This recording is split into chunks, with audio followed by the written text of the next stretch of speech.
أعوذ بالله من الشيطان الرجيم بسم الله الرحمن الرحيم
صدق اللہ العظیم.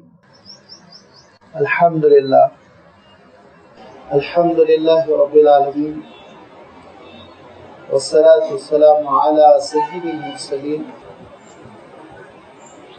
وعلی آلہ واصحابہ اجمعین. اما بعد. سورۃ التوبہ کا یہ دوسرا رکوع ہے جس کی تلاوت ابھی آپ کے سامنے کی جا چکی ہے.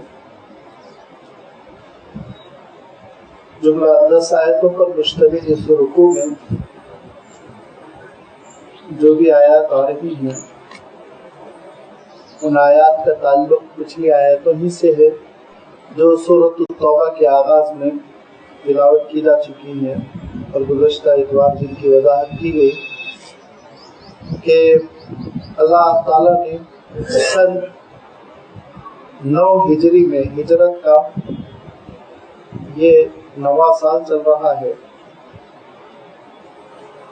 حضور اکرم صلی اللہ علیہ وسلم نے حضرت ابوبکر صدیق رضی اللہ تعالیٰ عنہ کو امیر قافلہ بنا کر حجاج کو روانہ فرمایا. یہ پہلا اسلامی حج ہے. 1 سال پہلے یعنی سن 8 ہجری میں مکہ مکرمہ فتح ہو چکا ہے اور یہ پہلا اسلامی حج ہے جس میں کہ حضرت ابوبکر رضی اللہ تعالیٰ عنہ امیر بنائے گئے ہیں اور آپ ہی کی عمارت میں یہ سفر ہو رہا ہے. اسی موقع پہ یہ آیات نازل ہوئی. حضرت علی رضی اللہ تعالیٰ عنہ کے حوالے آیتیں کی گئی اور حضرت علی رضی اللہ تعالیٰ عنہ کو بعد میں روانہ کیا گیا کہ عرفات کے موقع پر ان آیتوں کی تلاوت کر دی جائے. ان آیتوں کا خلاصہ یہ ہے کہ اللہ تعالیٰ ارشاد فرماتا ہے کہ اللہ اور اس کا رسول اب مکے کے مشرکین سے بری الذمہ ہو چکے حج اکبر یعنی حج کے موقع پہ نہ کہ عمرے کے موقع پر. حج اکبر کس کو کہتے ہیں اس کی وضاحت میں آپ کی خدمت میں رکھ چکا ہوں. عمرے کو حج اصغر کہتے تھے اور جو اصل حج ہے اس کو حج اکبر کہتے تھے. لہذا اللہ تعالیٰ نے ارشاد فرمایا کہ حج اکبر کے موقع پر یعنی یوم عرفہ میں اعلان کر دیا جائے کہ اب شرک کرتے ہوئے لوگ حدود حرم میں نہیں رہ سکتے. حرم شریف کے حدود میں اگر رہنا ہے تو پھر حرم کے تقاضوں کے مطابق رہنا ہوگا اور حرم کا اولین تقاضا اللہ کے سوا کسی اور کی عبادت نہ ہو. بنایا ہی گیا ہے حرم اسی لیے. حضرت ابراہیم علیہ السلام کی قربانیوں کو حضرت اسماعیل علیہ السلام کی قربانیوں کو لے کر ان سے عمارت بنوائی گئی ہے. روز اول سے جب اللہ تعالیٰ نے اس کائنات کو پیدا کیا تو حرم کے چبوترے کو نمایاں فرما دیا تھا, اسی پر یہ عمارت بنائی گئی. اور یہ صرف اور صرف اس لیے ہے کہ ان اول بیت وضع للناس للذی ببکہ کہ صرف اللہ کی عبادت ہو, اللہ کے سوا یہاں کسی کی عبادت نہ ہو. لہذا 4 مہینے ان کو مہلت دی جائے گی. 4 مہینے یہ یہاں قیام کر لیں. جیسے ہی 4 احترام والے مہینے نکل جائیں گے, حرمت والے مہینے نکل جائیں گے, بس ویسے ہی ان کو یہاں سے یا تو روانہ ہو جانا ہوگا یا اسلام قبول کرنا ہوگا. یہ اعلان کرنے کے لیے حضور اکرم صلی اللہ علیہ وسلم نے ان آیتوں کو دے کر حضرت علی کو روانہ کیا. میدان عرفات میں حضرت ابوبکر صدیق رضی اللہ تعالیٰ عنہ کا خطبہ ہوا. حضرت ابوبکر صدیق رضی اللہ تعالیٰ عنہ نے ان آیتوں کو سنا دیا اور اس کے بعد سے 10 ذی الحجہ, 11 ذی الحجہ, 12 ذی الحجہ یہ تینوں دن خیموں میں پہنچ کے حضرت علی رضی اللہ تعالیٰ عنہ نے تمام لوگوں تک یہ آیتیں پہنچا دی. حجت پوری ہو گئی اور اس میں صاف یہ بات کہہ دی گئی کہ یا تو آپ توحید قبول کر لیجئے, شرک سے توبہ کر لیجئے. اور شرک سے توبہ کر لینا صرف شرک سے توبہ نہیں کرنا بلکہ 2 اور کنڈیشنز لگا دی گئی. ایک نماز, دوسرے زکوٰۃ. یہ دونوں چیزیں آپ تسلیم کر لیجئے یا پھر آپ یہاں سے روانہ ہو جائیے. اب اس موقع پہ بعض سوالات تھے جو کھڑے ہو گئے. اس میں ایک سوال ذرا ہم اس وقت کے بیک گراؤنڈ کو بھی سامنے رکھے. پس منظر جو تھا اس زمانے کا مسئلہ یہ تھا کہ بیشتر لوگ ایسے تھے جن کی رشتہ داریاں تھیں مکہ مکرمہ کے قریش کے مشرکین سے. کسی کا کوئی چچا ہے, کسی کا کزن ہے, کسی کی اولاد ہے, کسی کا باپ ہے. قریبی رشتہ داریاں تھیں ان سے, غیر مسلموں سے جنہوں نے اسلام نہیں قبول کیا تھا, حضور اکرم صلی اللہ علیہ وسلم کی بات کو تسلیم نہیں کیا تھا. اور جب یہ آیتیں نازل ہوئی تو جو لوگ نئے اسلام قبول کیے ہوئے تھے 2-4 سالوں کے اندر, جو شروع سے مکہ مکرمہ میں ابتدائی وقت میں جنہوں نے اسلام نہیں قبول کیا تھا بلکہ ادھر فتح مکہ کے آس پاس مکہ مکرمہ فتح ہونے کے بعد سن 8 ہجری میں بہت سے قبیلوں نے بکثرت اسلام قبول کیا تھا. صلح حدیبیہ کے بعد بکثرت لوگوں نے اسلام قبول کیا تھا. تو اس کے معنی یہ کہ سن 7 ہجری سے, ہجرت کے 7ویں سال سے بکثرت لوگوں نے, بڑی تعداد میں لوگوں نے اسلام قبول کیا تھا. اور ان کی وہ تربیت نہیں ہوئی تھی جو تربیت اکابر صحابہ کی, حضرت ابوبکر, حضرت عمر, حضرت عثمان, حضرت علی, جو شروع سے روز اسلام سے حضور اکرم روز اول سے حضور اکرم صلی اللہ علیہ وسلم کے ساتھ ہیں. ان کی بات بالکل الگ تھی. اب یہ جو نئے اسلام قبول کیے ہوئے تھے ان کو عجیب سا محسوس ہوا کہ ہمارے چچا کو نکالا جائے گا حدود حرم سے, ہمارے خالہ کو نکالا جائے گا, ہمارے دادا کو نکالا جائے گا, کوئی سوچ رہا ہے میرے والد کو نکالا جائے گا, کوئی سوچ رہا ہے میری اولاد کو نکالا جائے گا. اللہ تعالیٰ نے ذہنوں کی اس خلفشات کی کیفیت کو بھی دور کیا اور اللہ تعالیٰ نے دین کی اس اہم حقیقت کو بھی نمایاں فرمایا کہ بیت اللہ کی تطہیر کا عمل کیوں ہوگا, حدود حرم کو پاک و صاف کیسے کیا جائے گا. چنانچہ اللہ تعالیٰ ارشاد فرماتا ہے کیف یکون للمشرکین عہد عند اللہ وعند رسولہ الا الذین عاہدتم عند المسجد الحرام فَإِنِ اسْتَقَامُوا لَكُمْ فَاسْتَقِيمُوا لَهُمْ إِنَّ اللَّهَ يُحِبُّ الْمُتَّقِينَ كَيْفَ وَإِن يَظْهَرُوا عَلَيْكُمْ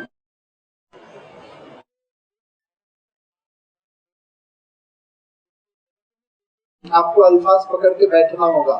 اگر الفاظ ذہن سے نکل گئے تو ترجمہ سیٹ نہیں ہو سکے گا، فٹ نہیں ہو سکے گا ذہن میں، صحیح طور پر اپنے فریم میں سیٹ نہیں ہو سکے گا ترجمہ. اس کے لیے آپ کو ذرا الفاظ پکڑ کے بیٹھنا ہوگا. کیف یکون للمشرکین عہد، اس کو آپ ذہن میں رکھیے. پھر دوسری آیت نمبر 8 میں کیف یظہر علیکم، یہ دونوں کو ملا دیجیے. بیچ میں ایک وضاحت کر دی گئی، اور یہ وضاحت ہے یہ اسلام کا اصول، یہ ہے اللہ تعالیٰ کی مہربانی شفقت. اصلاً تو اللہ تعالیٰ یہ ارشاد فرما رہا ہے کہ جن لوگوں نے رشتہ داریوں کا پاس و لحاظ نہیں رکھا، جن لوگوں نے وعدوں کا معاہدوں کا کوئی پاس و لحاظ نہیں رکھا، جن لوگوں نے ہر موقع پر اپنے اپنے حربے آزمائے تم پر، ہر قسم کی ظلم و زیادتی کی، ان لوگوں کے ساتھ کیا تم عہد کرو گے اور کیا عہد ان کے ساتھ برقرار رہ سکتا، یہ فرمایا اللہ تعالیٰ نے. لیکن اس سے پہلے اللہ تعالیٰ نے ایک وضاحت کر دی. وہ وضاحت یہ ہے إِلَّا الَّذِينَ عَاهَدتُّمْ عِندَ الْمَسْجِدِ الْحَرَامِ، مسجد حرام کے پاس جن سے تم نے عہد کیا ہے، یاد رکھو، فَمَا اسْتَقَامُوا لَكُمْ فَاسْتَقِيمُوا لَهُمْ، جب تک وہ اپنے عہد پر برقرار ہے تم اپنے عہد پر برقرار رہو.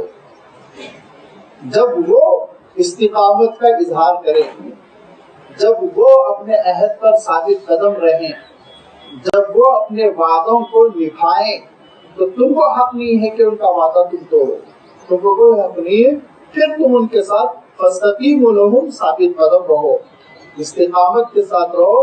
پھر تم ان کے عہدوں کو، ان کے وعدوں کو نبھاؤ، تو پورا کرو، چاہے کچھ ہو جائے، چاہے مر جاؤ تم اس راستے میں، چاہے مصیبتیں آ جائیں، بڑے بڑے دشمن تم پر یلغار کر دیں، لیکن اگر تم نے ان سے عہد کر لیا ہے، وعدہ کر لیا ہے کہ ہم آپ کی سپورٹ میں رہیں گے، آپ کی مدد میں رہیں گے، آپ کے ساتھ جیئیں گے، آپ کے ساتھ مریں گے، وعدے اگر ہو چکے ہیں تو وعدہ نبھاؤ، کیونکہ وعدہ نبھانا ہی تقویٰ ہے، وعدہ نبھانا ہی تقویٰ ہے. اور اللہ تعالیٰ متقیوں کو پسند کرتا ہے. ان اللہ یحب المتقین، یہ وعدوں کو توڑنا یہ تقویٰ نہیں ہے، وعدوں کو توڑنا فسق ہے. آگے اللہ تعالیٰ ارشاد فرما رہا ہے فاسق ہو جاتا ہے وہ جو وعدوں کو توڑتا ہے.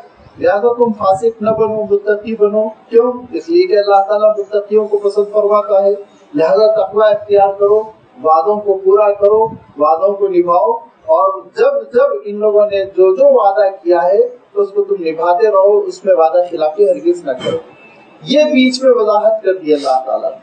اور اصل مضمون کیا ہے؟ کیف یکون للمشرکین عہد عند اللہ ورسولہ، کیسے ہو سکتا ہے کہ جو اللہ تعالیٰ کے ساتھ کسی کو شریک کر رہے ہیں ان کا عہد، ان کا وعدہ برقرار رہے اللہ کے پاس اور اس کے رسول کے پاس. کیوں؟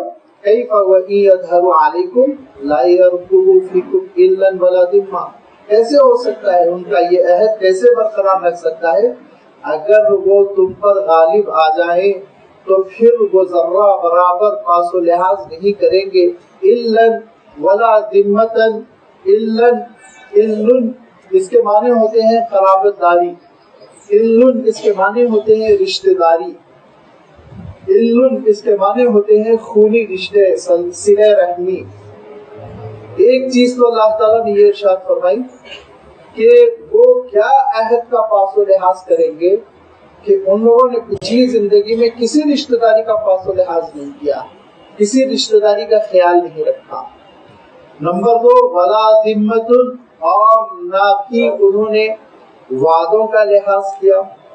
ذمۃ کہتے ہیں وہ عہد، وہ ایگریمنٹ جس کو انسان اپنے آپ پر لازم کر لے اور جس کو توڑنا پھر گناہ سمجھا جائے، برا سمجھا جائے، جس کو آپ عہد و پیمان کہتے ہیں، جس کو آپ وعدے کہتے ہیں، جس کو آپ میثاق کہتے ہیں، دیگر اور الفاظ سے آپ اس کو تعبیر کرتے ہیں. اردو میں بھی ذمہ داری کا لفظ اسی ذمے سے آیا. ذمہ داری کے کیا معنی ہوتے ہیں؟ ذمہ داری کے معنی کچھ فریضے جو آپ اپنے آپ پر لاگو کر لیتے ہیں. آپ نے یہ وعدہ کیا مثلا کہ میں نکاح کر رہا ہوں، نکاح کرنے کے بعد میں اخراجات اپنی اہلیہ کے دوں گا. یہ آپ کی ذمہ داری ہو گئی کہ نہیں ہوگی؟ عہد و پیما آپ نے اپنے آپ پر لاگو کر لیا.